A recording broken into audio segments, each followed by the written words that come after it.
It's extremely common for career-focused, hardworking people to really start to struggle with their physical and mental health around their late 20s, early 30s.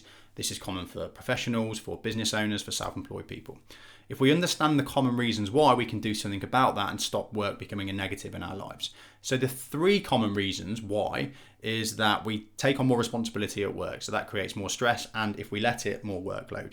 We tend to have young families at this point in our life, so we've got more people to care for and provide for outside of work. So of course that's an added thing to consider.